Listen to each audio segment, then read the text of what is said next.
오늘 말씀은 이사야서입니다. 이사야서 20장 1절부터 21장 10절 말씀까지입니다. 이사야서 20장 1절에서 21장 10절입니다.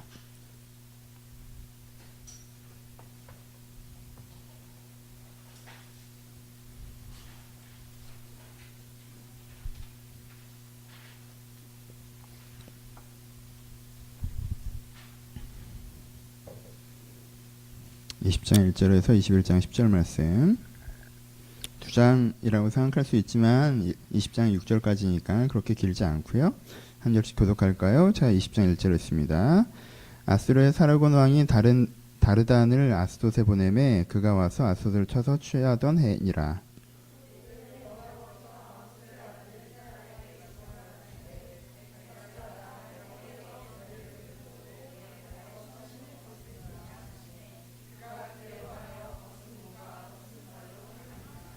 여호와께서 이르시되 나의 종 이사야가 3년 동안 벗은 몸과 벗은 발로 다니며 애굽과 구스에 대하여 징조와 예표가 되었느니라.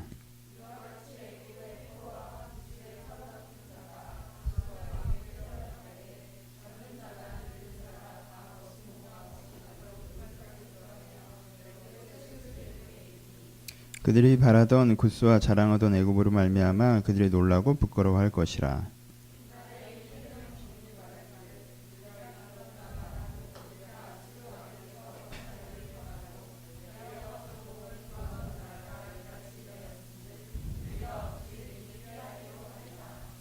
해변 광야에 관한 경고라. 적병이 광야에서 두려운 땅에서 내게 회오리 바람같이 몰려왔도다.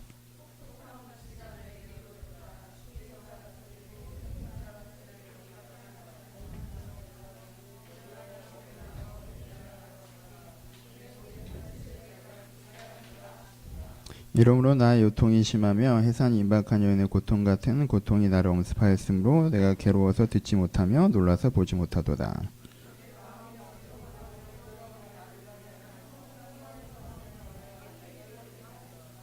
그들이 식탁을 베풀고 파수꾼을 세우고 먹고 마시도다. 너희 고관들아 일어나 방패의 기름을 바를지어다.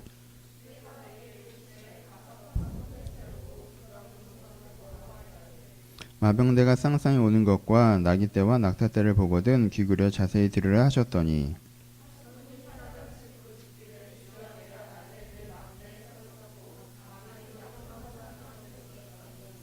보소서 마병대가 쌍쌍이 오나이다 하니 그가 대답하여 이르되 함락되었도다 바벨론이여 그들이 조악한 신상들이 다 부서져 땅에 떨어졌도다 하시도다.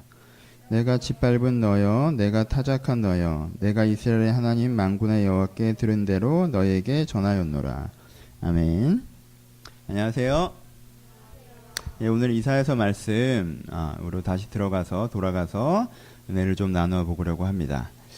기억이 나실지 모르겠지만 이사야서 이 부분은 전체적으로 3번의 멸망설교로 진행된다고 말씀드린 적이 있습니다. 그래서 첫 번째 멸망설교가 지난번에 끝났고요. 오늘부터 두 번째 멸망설교가 진행이 되고요. 29장쯤 가시면 세 번째 멸망설교가 진행이 됩니다. 멸망설교라고 이름을 잘못 지은 것 같아요. 꼭 그 얘기는 아닌데 너무 좀 어두운 톤이 있는 것 같지만 여러분들 오랜만에 이사야서 말씀 좀 강해적으로 들으실 텐데 은혜가 있는 시간이셨으면 좋겠다고 생각을 합니다.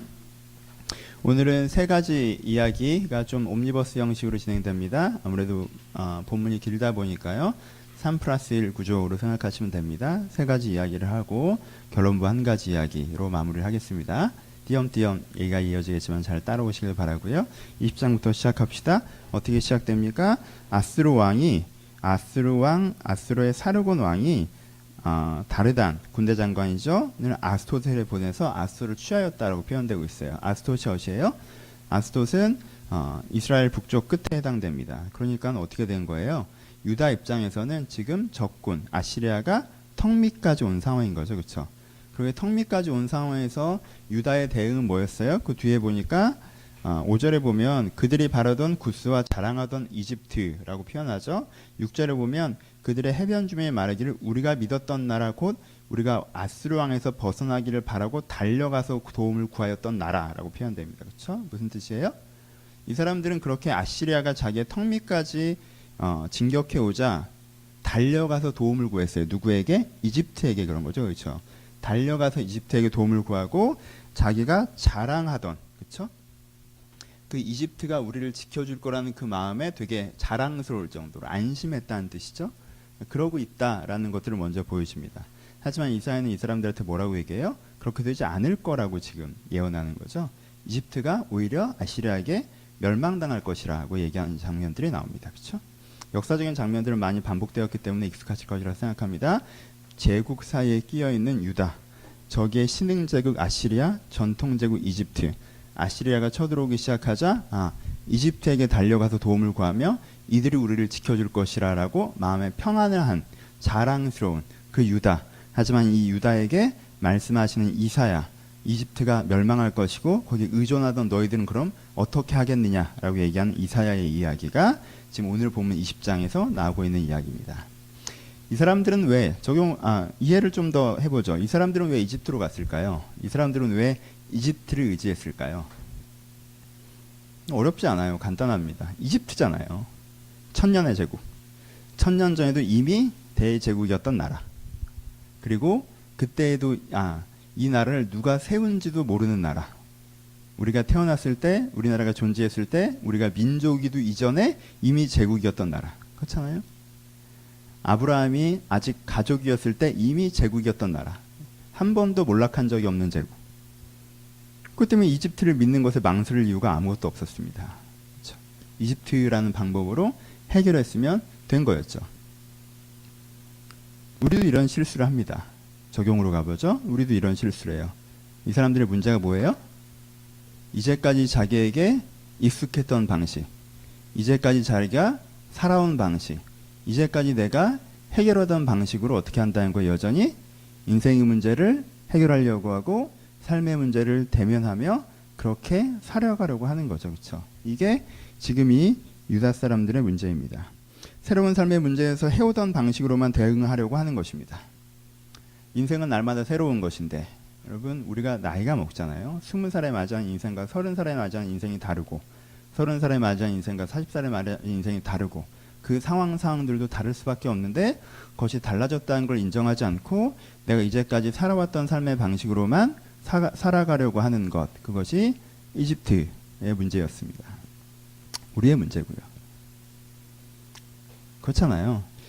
학교 때 마음으로 직장 가면요, 직장이 이상한 곳처럼 느껴지는 거예요.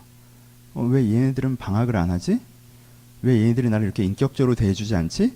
우리는 왜 이렇게 친해지지 않는 걸까? 왜 난 여기가 편안하지 않을까? 학생 마인드로 직장에 서 있으면 그것이 나쁜 곳이라는 것 외에 다른 결론을 얻기 힘듭니다. 싱글 마인드로 결혼하시면 큰일 납니다. 왜 얘가 나한테 딴 여자 만난다고 뭐라고 하지? 왜 얘가 나한테 딴 남자 만난다고 뭐라고 하지? 왜 얘가 내 취미생활 하는 것 같고 뭐라고 하지? 왜 얘가 내 돈을 쓰지? 라고 하면 문제가 되는 거죠. 그렇죠? 아이를 낳으신 다음에도 마찬가지죠. 아이를 낳는데 아직도 신혼인 것처럼 살아가면 문제가 돼요. 삶이 바뀌었으면 새로운 삶을 살아가는 방법을 배워야 되는데 새로운 삶을 살아가는 방법을 배우려고 하지 않고 예전의 방법만 고집스럽게 대응할 때 그 사람은 자기 자신에 대해서 심각하게 실망하던가 아니면 삶의 현장에 심각하게 문제가 있다라고 반복적으로 얘기하는 지점에 서게 된다는 거예요. 삶의 지점뿐만 아니라 상황들도 마찬가지죠. 여러분 맨 아랫사람이 일할 때 일하는 방법과 중간관리로 일하는 방법과 헤드로 일하는 방법은 되게 다릅니다. 여러분 아랫사람으로 일하는 방식대로 아랫사람일 때 일을 되게 잘해서 그 방식을 고집하는 사람이 헤드가 되면요 그분 모시기 되게 어렵습니다. 그렇죠? 중간관리자가 자기가 헤드인 줄 알아도 그분 모시기 되게 어려워요. 맨 아랫사람인데 자기가 중간관리자인 줄 알고 자꾸 이렇게 조정하려고 해도 어려워지는 거예요. 사실 내가 지금 어떠한 상황이고 어떠한 일을 하고 있고 그러니까 어떠한 태도를 해야 되는지를 알아야 그 일을 해나갈 수가 있는 거예요. 사람을 대하는 방법도 좀 마찬가지인 부분이 있습니다. 어떤 사람은 자기 취향에 맞는 사람을 쫙 모아서 그 사람들과 친하게 지내고 취향에 맞지 않는 사람들은 배제합니다. 어떤 사람들은 모든 사람과 호의적인 관계를 맺기 위해서 모든 사람에게 관대하게 다가섭니다. 어떤 사람은 다른 사람에게 크게 개의치 않고 주체적으로 자기 생활을 꾸려나가고 사람들과 일정한 거리를 둡니다. 각자가 다 좋은 방법일 수 있어요. 문제는 새로운 사람과 새로운 환경에 들어가면 새로운 인간관계 맺는 방식을 배워야 되는데 자기가 기존에 갖고 있었던 방식을 고집하면서 접근하는 지점들이 있을 때 문제가 생긴다라는 거죠. 그렇죠? 1번의 방법을 쓰는 건 고등학교 때죠. 이 반에서 내 마음에 드는 그룹 속에 들어가는 거예요. 대학이나 사회에서도 그러려고 하면 문제를 만들거나 문제가 생깁니다. 그렇죠? 내가 이렇게 맞춰주는 방법은 내가 좀 아랫사람일 때, 내가 좀 억압적인 위치에 있을 때는 좀 그렇게 살아야 되는 지점이 있을 수도 있어요. 하지만 어느 지점 가서는 그러지 않아도 되는데 계속 그런 문제가 생기는 거예요. 내가 주체인 건 굉장히 좋지만 어느 지점은 내가 공동체적이어야 되는 지점들도 생겨요. 더불어서 지내야 되는 지점들도 생긴다는 거죠. 그렇죠? 중요한 건 내가 알고 있는 유일한 방법, 내가 써오던 방법이기 때문에 그것을 고집스럽게 갖고 있느냐, 아니면은 지금 이 순간에 대한 냉철한 이해를 가지고 그 이해에 따라서 내가 살아가는 방법들을 배워가느냐에 대한 지점들입니다. 그렇죠? 그런 부분들을 우리 가운데 숙제로 던져주고 있습니다. 이스라엘 사람, 유다 사람들은 익숙한 방법으로 계속 살아가려고 했어요. 그게 이들 가운데 올무가 됩니다. 그런 것 뿐이겠습니까? 여러분들이 문제를 해결하는 방법, 삶을 살아가는 방법, 여러분들 여러 가지 생각을 하는 방법, 감정을 처리하는 방법, 사실 우리 가운데 여러 가지 방법들을 가지고 인생을 살아간다는 거예요. 여러분들의 삶을 살아내는 방법이라는 게 있습니다.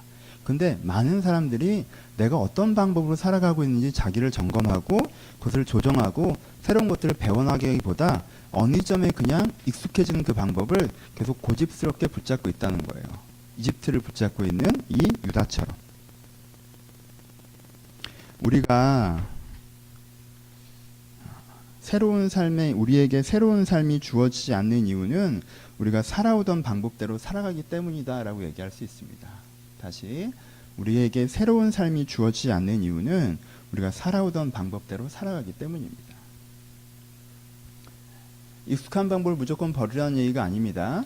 하지만 여러분들이 좀 더 자연스러운 삶을 살고 계시다면, 사람이 2, 3년 정도 삶을 살았다면 내가 삶을 사는 방법은 확장되고 깊어지는 게 자연스럽습니다. 그렇죠? 왜요? 새로운 사람들을 만났을 거 아니에요. 새로운 삶의 영역들을 접했을 거 아니에요. 그리고 무엇보다 나이가 먹었을 거 아니에요. 같은 직장에 다니도 1년차, 2년차, 3년차 같을 수가 있습니까? 다르죠.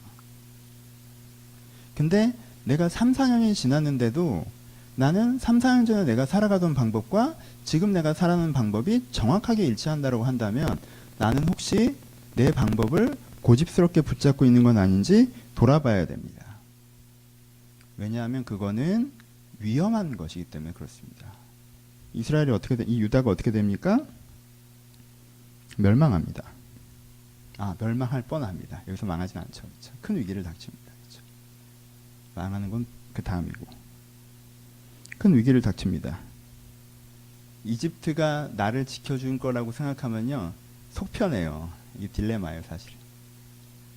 이집트가 나를 지켜줄 거라고 생각하면 속은 편해요. 하지만 그 속편함이 자기를 더 코너로 몰고 간다라는 거예요. 오늘 분위기를 좀 아시겠죠? 오랜만에 멸망설교 돌아와서 제가 좀 이렇게 소리 안 지르고 차분하게 하려고 노력하는 중이에요. 멸망한다 막 이러면 또 여러분들이 상처하실까 봐. 그래서 오늘 좀 제가 졸려서 그런 게 아니라 오전에도 이렇게 했더니 졸리냐고 그러는데 제 안에 뜨거운 열정을 가지고 정제된 언어로 제가 설교를 하고 있습니다. 위험합니다. 이렇게 하는 것은. 그렇죠? 잠언 1장 31절에서는요. 미련한 자의 안일은 자기를 멸망시킨다라고 표현합니다.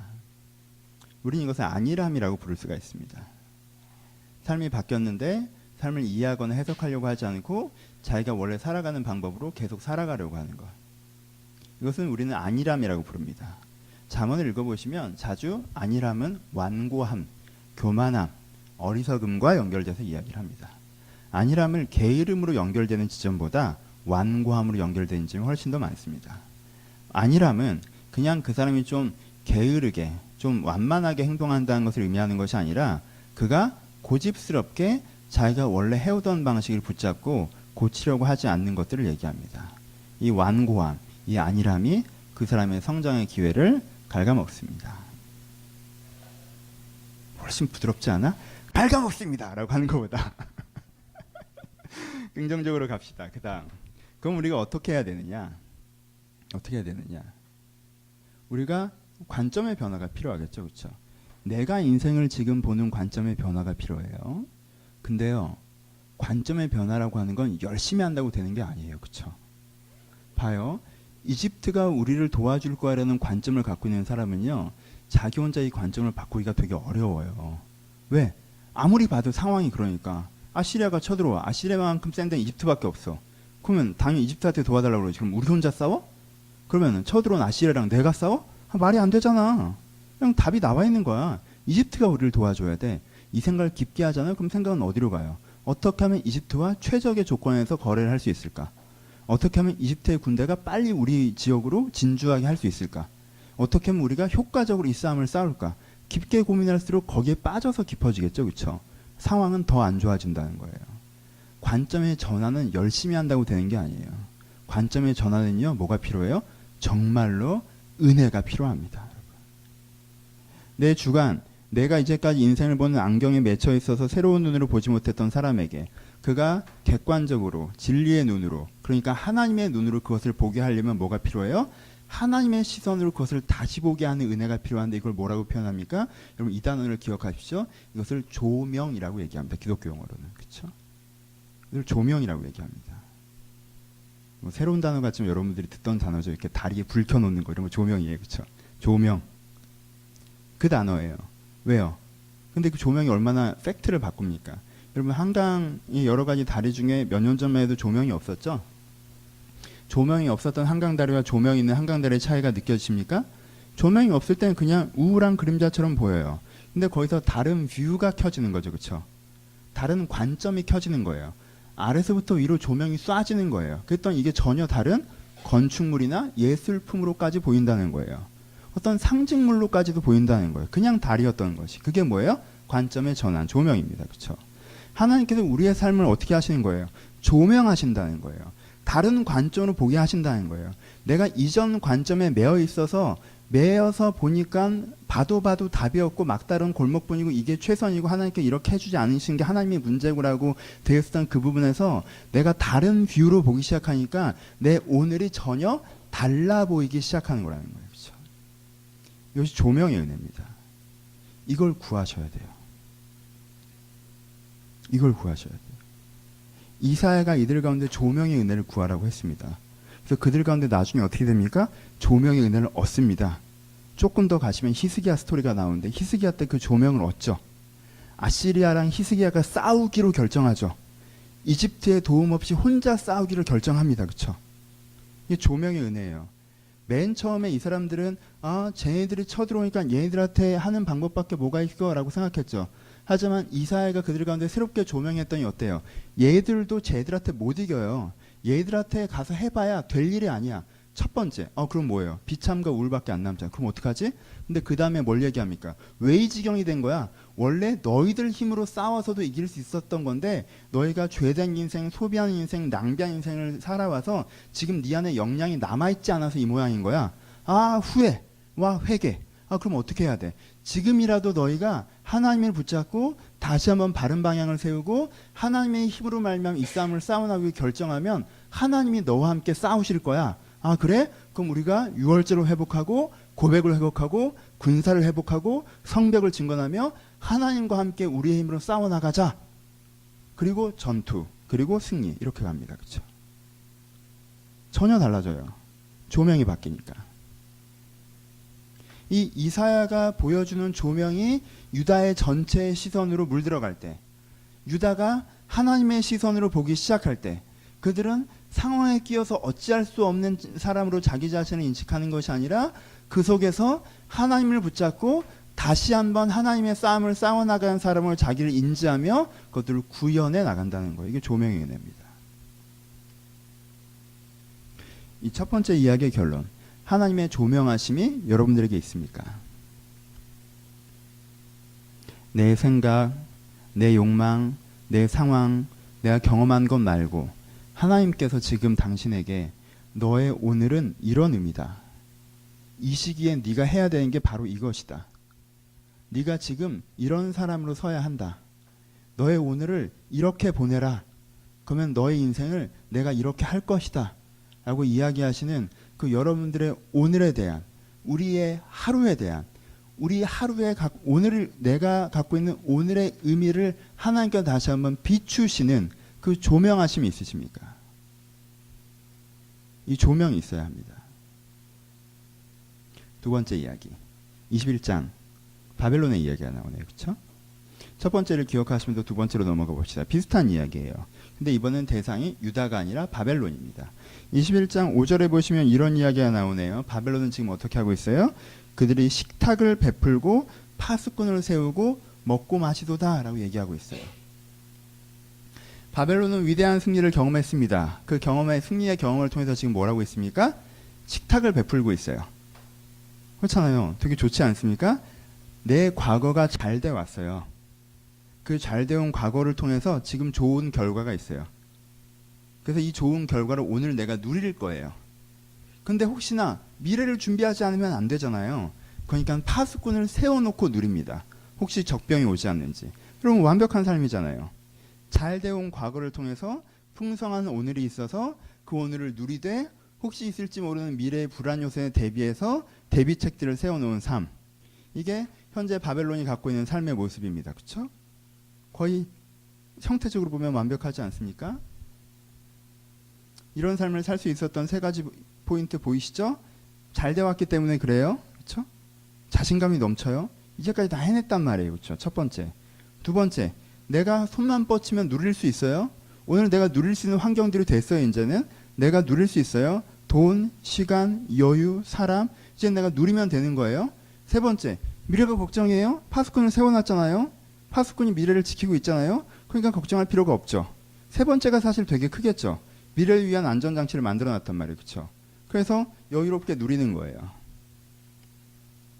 이런 이들을 보면서 이사야가 뭐라고 얘기합니까?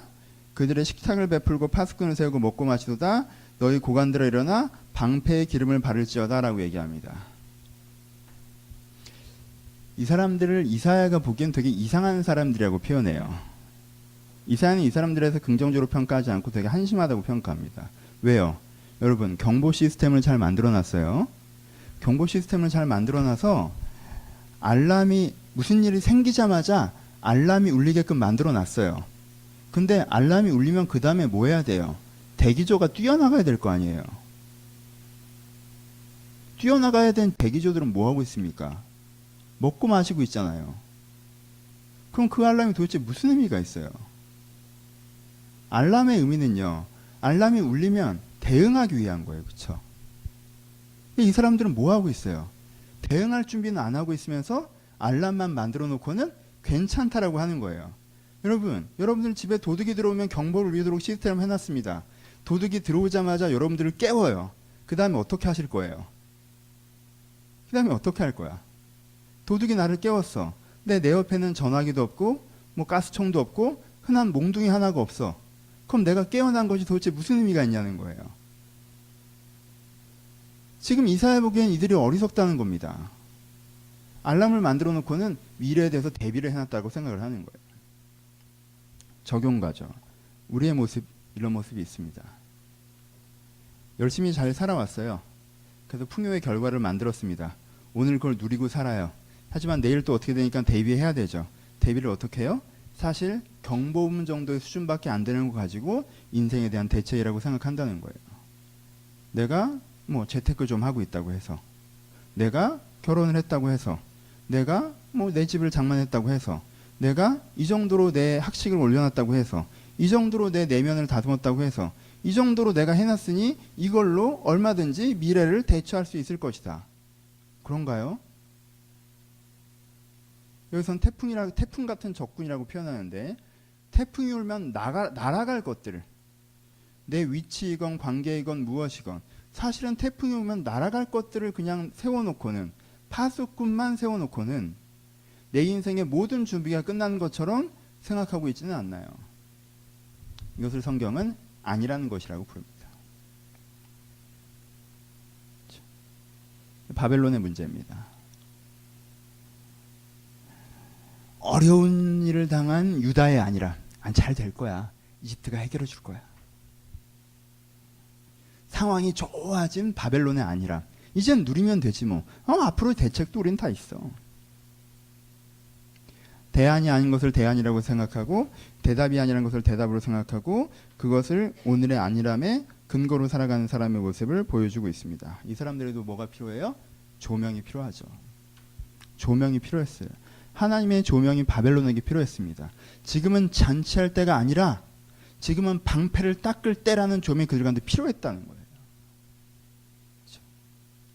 그러니까 그들을 하나님 앞에서 배웠어야 됩니다. 하나님 앞에 느꼈어야 돼요. 그리고 자기가 지금 해야 될 것을 하기 시작했어야 합니다. 그렇죠? 그리고 조명보다 한 가지 더 나가서 방패를 닦는 것이라는 의미를 조금 더 응용해서 얘기하면 조명이 가장 중요한데요. 조명 다음에 한 단계가 더 있는 건 뭐예요? 우리는 그것을 행동하는 것, 성실이라고 부를 수 있습니다. 방패를 닦는 것, 움직이는 것. 하나님께서 말씀하신 대로 내가 오늘 깨달은 오늘의 의미를 대로 내가 움직여 나가는 것. 그것이 성실입니다. 사람들이 성실하지 않는 이유 중에 하나는요. 지나치게 긍정적으로 생각하든가 아니면 지나치게 부정적으로 생각하기 때문이에요. 고민이 너무 많은 사람은 성실하지 못합니다. 왜요? 이거 해봐야 뭐합니까? 그렇죠? 고민이 너무 없는 사람도 성실하지 못해요. 왜? 이거 안 해도 되니까. 근데 그 고민 많음과 고민 없음 사이에는 뭐가 있냐면요. 삶의 긴장감을 도망가고 싶어하는 의도들이 많이 숨어 있습니다. 고민이 되고 그 고민이라는 긴장감이 드니까 어떻게든 되겠지. 이건 진짜 안 되는 거야. 도망가는 지점들이 생기는 거예요. 그 두려움의 지점, 그 긴장감을 싫어하는 지점을 뭐가 해결해 준다고 그랬어요? 조명하심이 해결해 줍니다. 지금의 의미는 이거야. 그러니까 넌 이걸 하면 돼. 라고 조명되잖아요. 그럼 그 사람은 불필요한 걱정에 치일 것도 없고 막연한 낙관에 빠질 것도 없이 오늘 해야 될 오늘의 의미대로 오늘 할 만큼 오늘 할 일들을 해요. 그냥. 그렇죠? 이런 걸 성실이라고 합니다. 그리고 여러분, 이 사람이 가장 평안합니다. 오늘의 의미를 알아서 그 의미만큼 오늘 일한 사람, 오늘 움직인 사람, 오늘을 살아낸 사람, 그 사람의 마음 가운데 참 평안이 있어요.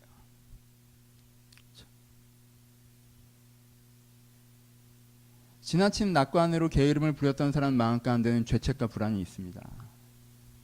지나친 긍정으로 게으름과 낙관에 빠져있던 사람들 가운데도 불안이 있습니다. 왜요? 그것이 팩트가 아니라는 걸 자기도 잘 알고 있기 때문에 그래요. 여러분, 삶의 방식을 배우려고 하지 않고 완고한 사람들, 삶의 방식을 배우려고 하지 않고 아니라는 사람들은요, 사실 자기 마음 깊이에서 느껴요. 뭘? 내가 내 삶을 핸들링해 나가지 못하고 있다는 걸 느껴요. 내가 내 인생에 떠밀려가고 흘러가고 있지, 사실 내가 내 인생을 살아가고 있지 못한 걸 느껴요. 내 인생이 내 생각대로 안 되는 걸 느껴요. 그리고 내 인생이 내 생각대로 뭔가 내가 내 인생을 살아가고 끌고 가고 있지 못한 걸 느껴요. 관계도 내 맘 같지 않고 일도 내 맘 같지 않고 옆 사람이 보기엔 내가 되게 잘 살고 있는데 내가 보기에 나는 관계도 일도 삶도 사실 어찌할 바를 모르는 지점 가운데 있다는 걸 마음 깊이에서 느낄 때가 많아요. 왜요? 난 새로운 걸 배우지 못해서 어린아이 같이 앉아있는데 인생의 숙제는 점점 커져만 가는 것을 느낄 때 이 사람이 그 긴장감을 감당하지 못하고 오히려 도망가는 마음에 완고해지고 안일해지는 경우들도 많기 때문에 그래요. 다 그런 건 아니에요. 원래 좀 사람이 거만해서 그런 경우들도 많이 있어요. 그렇죠? 성실이 필요합니다. 우리 가운데 있는 안일함을 극복해야 되는 조명, 그 조명을 우리 가운데 성취되게 하는 성실, 이 세 가지 단어가 오늘 설교에서 가장 중요한 세 단어가 됩니다. 이 두 가지 이야기를 가지고 먼저 결론부의 세 번째 이야기를 합시다. 이미 여러분들이 이해하셨죠? 오늘 주제들이 여러분의 마음 가운데 다 와닿았다고 생각합니다. 여러분들 기억하실 수 있을 것 같아요. 여러분들 묵상하실 수 있을 것 같아요. 첫 번째, 스스로 안일한지 안일하지 않는지 돌아보십시오. 오늘 설교의 제목은 아기돼지 삼형제입니다. 이 이야기를 혹시 아십니까? 기억하시나요? 엄마 돼지가 있었습니다. 아기돼지 삼형제에게 늑대가 곧 올 것이니 집을 지으라고 얘기하죠. 첫 번째 아이는 뭘로 집을 지었습니까? 지푸라기로 집을 지었습니다. 두 번째는 뭘로 집을 지었어요? 나무로 집을 지었어요. 세 번째 아이는 벽돌로 집을 지었습니다. 그렇죠? 늑대가 막상 나타났을 때, 나타나기 전까지 첫째와 둘째는 아직도 일을 하고 있는 셋째를 비웃었죠. 하지만 늑대가 막상 나타났을 때 늑대가 바람을 부니 지푸라기가 다 날아갔고, 늑대가 바람을 부니 나무가 다 날아갔고, 늑대가 바람을 불어도 그 벽돌로 지은 집은 날아가지 않고 거기에 있었다는 이야기가 나와 있습니다. 한국어 버전에는 첫째와 둘째가 셋째 집으로 도망가서 결국 셋이 행복하게 살았다고 나와 있습니다. 오리지널 버전에는 첫째도 잡혀먹었고 둘째도 잡혀먹었다고 나와 있습니다. 오리지널 버전이 의미를 전달하기에 가장 쉽습니다. 왜요? 첫째와 둘째가 셋째 집으로 도망갔다는 이야기는 결국 그냥 지푸라기 지어놓고 놀다가 도망가서 셋째 집에 얹혀 사는 첫째가 가장 큰 승리를 한 거기 때문에 그래요. 그래서 걔는 오리지널 버전에서 잡혀먹습니다. 바벨론이 그랬던 것처럼, 유다가, 이집트가 그랬던 것처럼. 첫째와 둘째의 문제는 뭐예요? 그러니까 여러분 외국 동화책을 보면요, 요즘 것들은 좀 교훈적이고 막 그런데 옛날 거 되게 독해요. 성냥팔이 소녀도 다시 읽어보세요. 괜찮아? 걔가 이렇게 하다가 죽어. 결국. 네, 여러분 다 이상해. 좀 안데르센은 약간 내가 보기엔 문제가 있어. 사람이 너무 읽어주지 마세요. 근데 한국어는 다 순화시켰어요. 괜찮아요. 다 안 죽어. 셋이 결국 행복하게 살아. 그렇죠? 돌아오셔야 돼요. 왜 갑자기 동화에 대한 토론을 시작하고 그래? 날 봐. 네, 자세한 건 집에 가서 알아보시고. 포인트 세 번째. 첫째와 둘째의 문제는 뭐예요? 첫째와 둘째의 문제는 자기가 이 대안을 왜 세우고 있는지 몰랐어요. 집을 지면서 무슨 생각을 했어야 됩니까? 늑대가 불어도 날아가지 않을 정도인가를 고민했어야 돼요. 그렇죠? 이 두 사람의 머릿속에 뭐밖에 없었어요? 엄마가 시키는데 빨리 끝내고 싶은 생각밖에 없었어요. 그렇죠? 내가 이 대안을 왜 세우고 있는지를 고민했어야 되는데 그런 생각 없이 했습니다. 신앙생활 왜 하십니까? 일 왜 하시죠? 공부 왜 하십니까?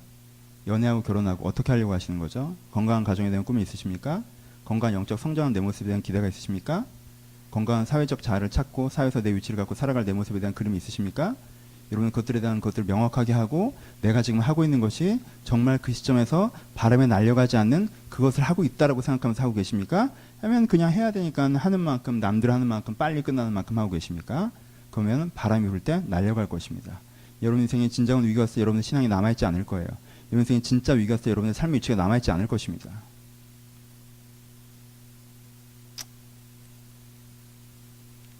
나 원래 이거보다 10배 독하게 할 수 있어 알지? 그렇죠? 기억하셔야 돼요. 목적에 맞게 현재 의미를 다시 보고 있는지. 그 사람들은 대안이 아닌 대안을 갖고 대안인 줄 알았어요. 오늘 스토리의 가장 큰 부분은 그겁니다. 모든 안일함의 근원은 거기에 있어요. 대안이 아닌 것 같고 대안이라고 생각하는 건 사람을 자만하게 만듭니다. 여러분은 진짜 대안을 갖고 계십니까? 여러분의 삶을 살아가는 태도와 가치관이, 여러분들의 돈이, 여러분들의 사회적 위치가, 여러분들의 관계가 정말 여러분들을 지켜주는 대안입니까? 사실 여러분들의 마음에 안정감을 주는 그것이 무엇이에요?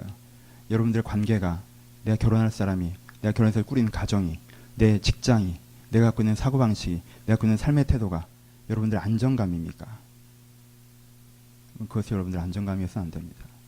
바람이 불면 날아갈 것이요. 무엇이 여러분들의 안정감이어야 돼요? 하나님의 조명이, 하나님께서 나에게 말씀하신 그것이 하나님의 조명이 나의 안정감일 수 있는 거예요. 하나님께서 이것을 이렇게 하라고 하셨다. 하나님께서 오늘의 의미가 이거라고 하셨다. 나에게 이곳을 인도하고 계신다. 그것이 그의 안정감일 수 있는 것입니다. 아브라함의 안정감은 상황이 아니었어요. 자기 능력이 아니었고요. 자기 돈이 아니었습니다. 하나님께서 나에게 이렇게 하라고 하셨다라는 게 그의 안정감이었습니다.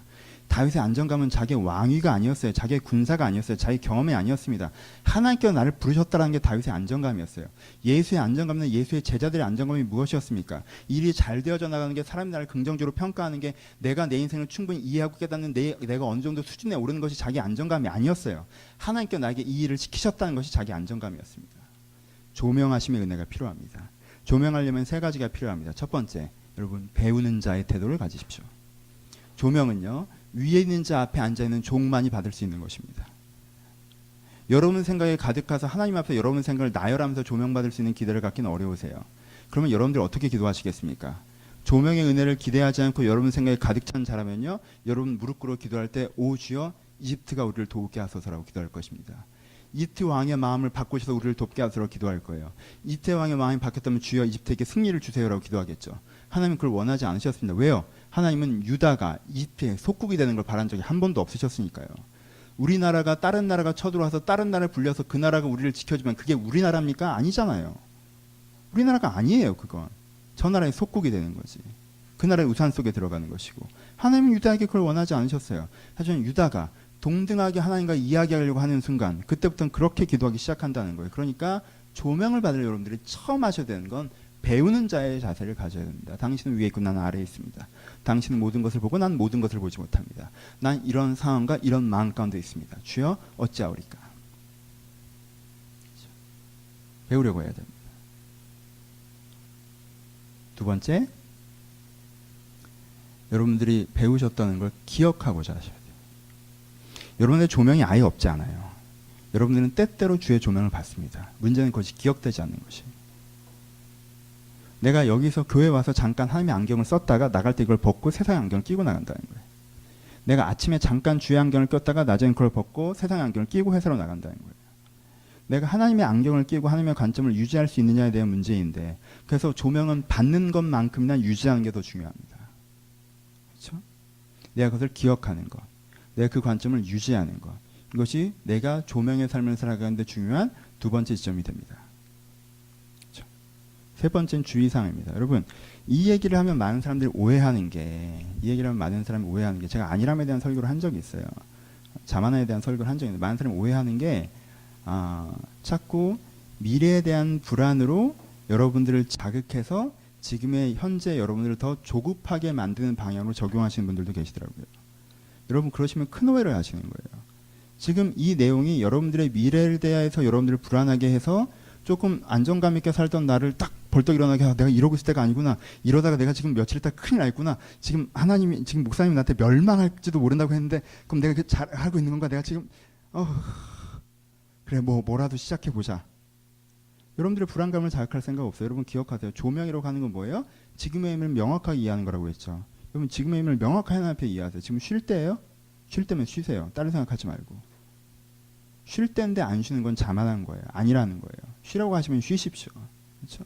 쉬면서 막 불안해하고, 쉬면서 막 조급해하고, 쉬라고 하는데도 쉬질 못하고 뭐든 꼭 해야 되고.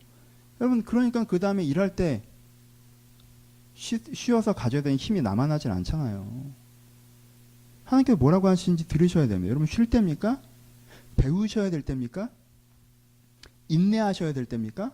인내할 때는요, 참는 게 최고예요. 유일하게 그게 하는 거예요. 인내할 때 아무 생각하지 마세요. 그냥 버티는 게 이기는 거예요. 그렇죠? 버티는 게 이기는 거예요. 인내할 때는 버텨야 되는 거예요. 열정을 가질 때입니까?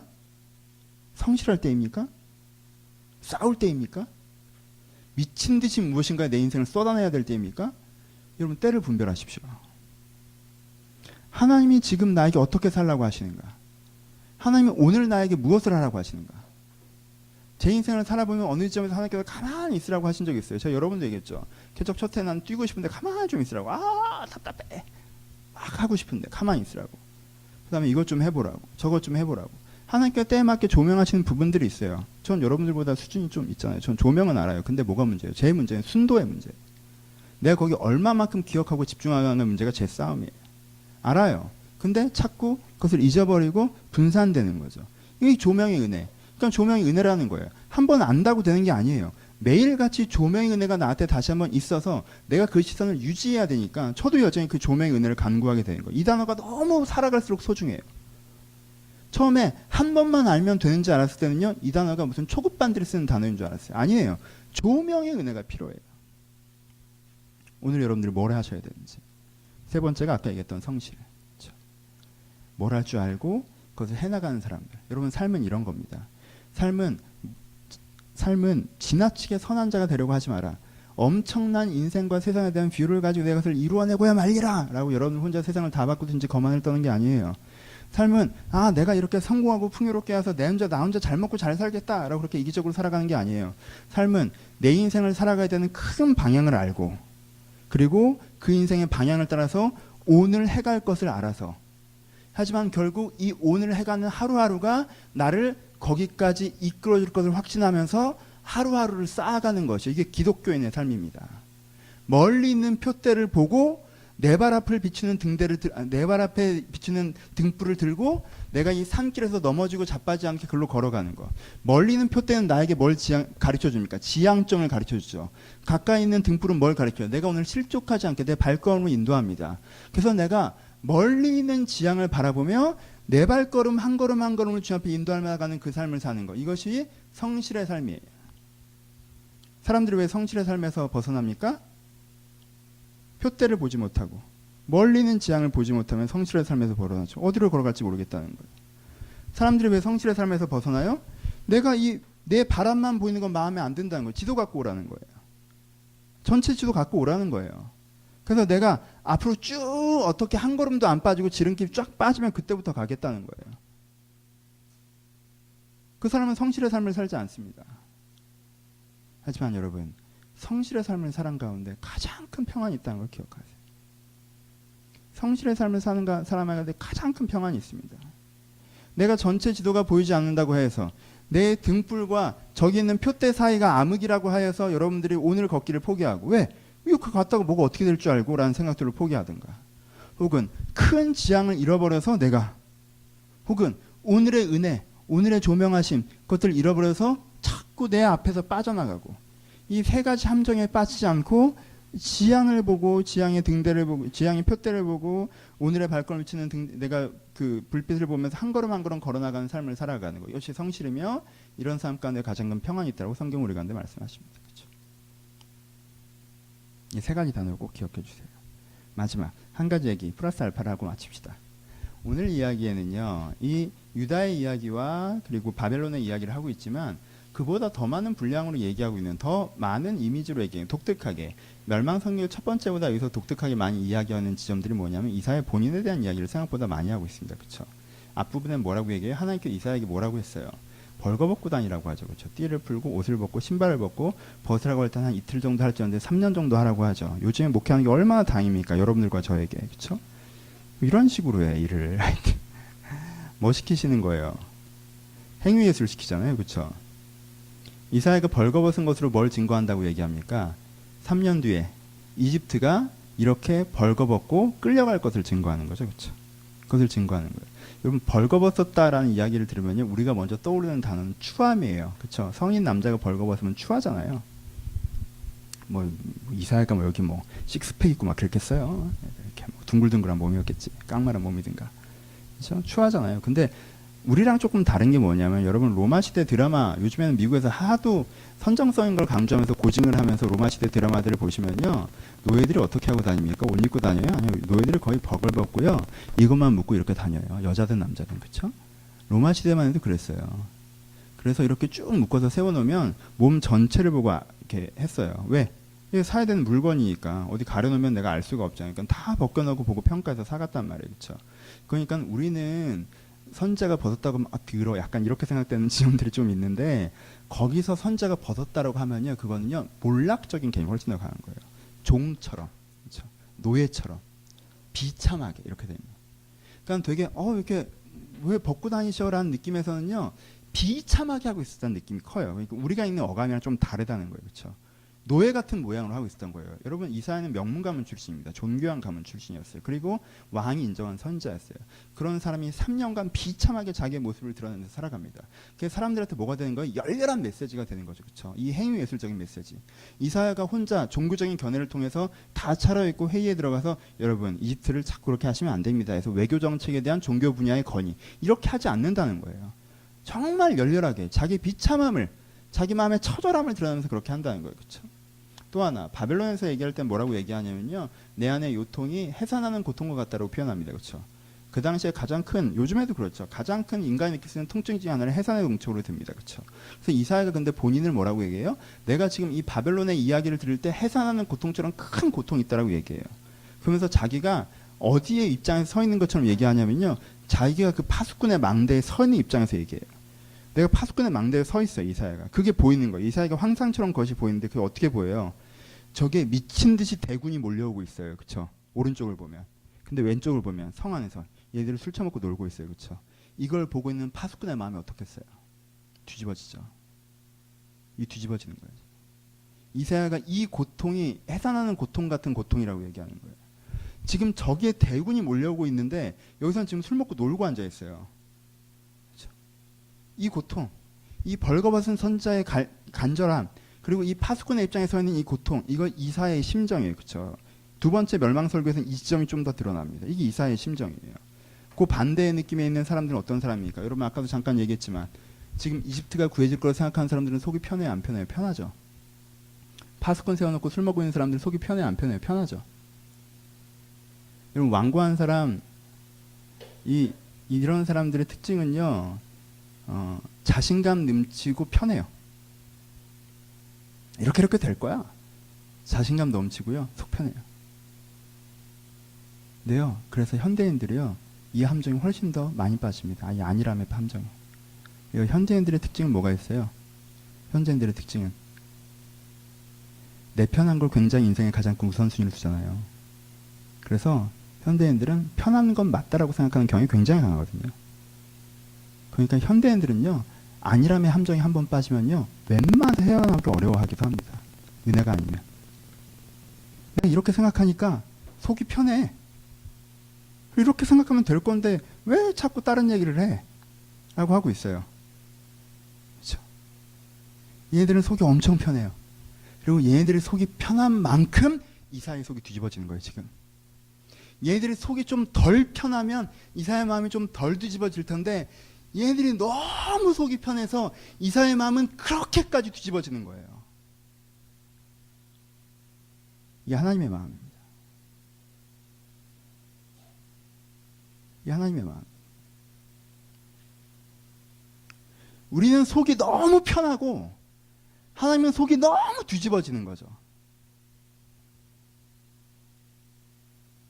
오늘이 이런 의미이고 이렇게 살아가면 되는데 그 인생의 기회를 불평하느라 낭비하고 안일하느라 낭비해서 오늘을 오늘답게 쓰지 못하고 그래 다 좋아요. 다 마음에 안 들어.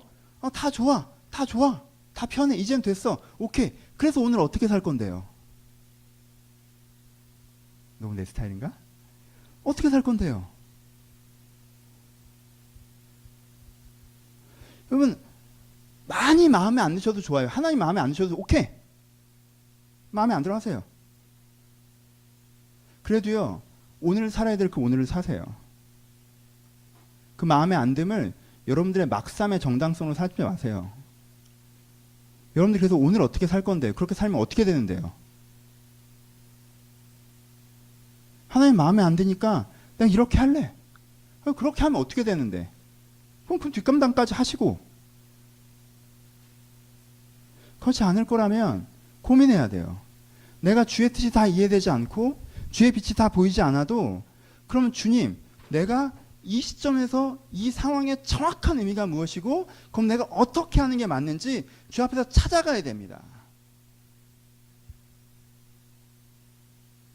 내가 좀 이거 하고 싶으니까 이거 좀 마음에 안 드니까 난 그냥 이렇게 할 거야. 그러니까 난 편한데 왜? 난 이렇게 생각되는데 왜? 이걸 누가 깨요? 신도 못 깨요. 신도 못 깨고 벌거벗고 돌아다니게 합니다. 이사야를. 신도 못 깨고 아는 사람만 해산의 고통을 느끼게 해요.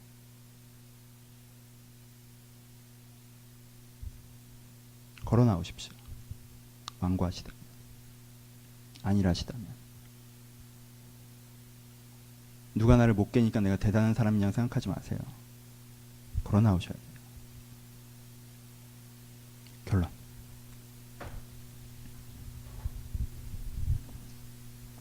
사람은 성장합니다. 사람은 시간에 따라서 더 나은 사람으로 성장할 수 있습니다. 여러분들의 몇 년 전의 내 모습과 지금의 내 모습이 달라지셨다면 그것만으로 자부심을 가지세요. 잘하고 있는 거예요. 여러분들 엄청난 사람이 되지 않았다 할지라도 몇 년 전의 내 모습과 지금의 내 모습이 많이 그래도 걸어왔다면 자부심을 느끼세요. 그리고요, 기대감을 가지십시오. 여기서부터 하나님이 또 인도해 가실 거예요. 당장 뭐가 좀 안 되는 것 같고 당장 문제가 있고 여러분 저도 그래요. 여기 있는 사람들도 그랬어요. 모든 문제가 해결된 지점은 없어요. 우리는 처음부터 끝까지를 걸어가고 있는 중이잖아요. 모든 문제가 해결된 지점은 없어요. 하지만 많이 걸어오셨다면 여러분들을 칭찬하십시오. 오늘은 그런 사람에 대한 이야기를 하는 게 아니에요. 오늘은 몇 년 동안 같은 데 있는 사람에 대한 이야기를 하는 거예요. 혹시 같은 데 서 계십니까? 몇 년 동안 같은 자리에 있으십니까? 근데 나는 아무 문제가 없어 보입니까? 갈수록 자신감이 넘칩니까? 이렇게 하면 다 되는 것 같습니까? 근데 막상 인생의 손에 안 잡히는 기분이십니까? 그럼 스스로 돌아보세요. 내가 아니랬던 건 아닌지. 삶은 나에게 항상 가르쳤을 텐데 내가 귀를 닫고 있었던 건 아닌지. 내가 어제와 같이 오늘을 살아서 삶이 똑같아 보이는 건 아닌지. 그리고 다시 걸으시면 됩니다. 바벨론도 다시 걸었으면 돼요. 일어나서 방패를 닦기 시작했으면 됩니다. 그렇죠? 유다도 정신을 차렸으면 돼요. 그 유다는요, 정신을 차렸습니다. 그렇죠? 이 설교를 듣고 정신을 차렸어요. 그래서 이사야와 히스기야의 위대한 아시리아에 대한 승리가 나타나는 거예요. 그렇죠? 정말 벌거벗고 설교한 보람 있지 않습니까? 그렇죠? 여러분들이 그 안일의 자리에 앉으셔서 거기 너무 오래 서 계셨다면, 거기가 정상인 것처럼 앉아 계셨다면 다시 한번 툭툭 먼지를 털어내시고 일어나셔서 하나님께서 삶을 통해 가르치는 것을 배우시면서 한 걸음 한 걸음 앞으로 나아가시길 소원합니다. 그러기 위해선 주의 조명하심이 필요합니다. 주의 조명하심. 네가 지금 어느 때이다. 네가 지금 어느 때이다. 내가 너를 쉬게 하리라. 내가 너를 가르치리라. 내가 너를 인도하리라. 내가 너에게 인내하기를 바란다. 내가 너에게 일하기를 바란다. 내가 너를 사용하기를 바란다. 하나님께 지금 오늘 당신에게 무엇을 얘기하지 그 말씀을 들으시고 그것을 가장 소중히 여기시면서 하나님을 따라가는 주님의 종이 되시기를 주님의 이름으로 축원합니다. 같이 기도하시겠습니다.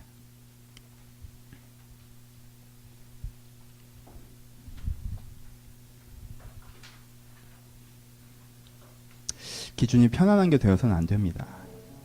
요즘에 속 편하고 생각 편하니까 잘 살고 있구나라고 생각하지 마시고 돌아보세요. 하나님께서 요즘에 나한테 뭐라고 하시는데 내가 그 위치에 잘 서 있는지 돌아보시고 그거 잘하고 계시면요 다 잘 될 거예요. 걱정 마세요. 여러분 이 한 걸음 걷고 계시면요 결국 다 잘 될 거예요. 그것만 고민하세요. 지금 난 하나님의 편에 있는가? 하나님께서 말씀하신 오늘을 살고 있는가? 그거 외에 너무 무거운 짐을 내 어깨에 지지 마시고 그 고민을 하십시오. 그리고 여러분들이 풀 수 있는 그 고민만 풀으세요. 나머지는 주가 하실 것입니다. 주가 여러분을 인도하실 거예요. 하나님, 내가 고민하느라 걱정하느라 혹은 자만하고 완고하여 이 자리에 주저앉아 움직이지 않았다면 오늘의 의미를 주님께 다시 한번 배우게 하시고 주를 말미암아 다시 한번 걷는 자가 되게 하여 주옵소서. 주의 은혜를 구하시면서 주의 소망을 기대하시면서 우리 한번 같이 기도하기를 소원합니다. 기도하겠습니다.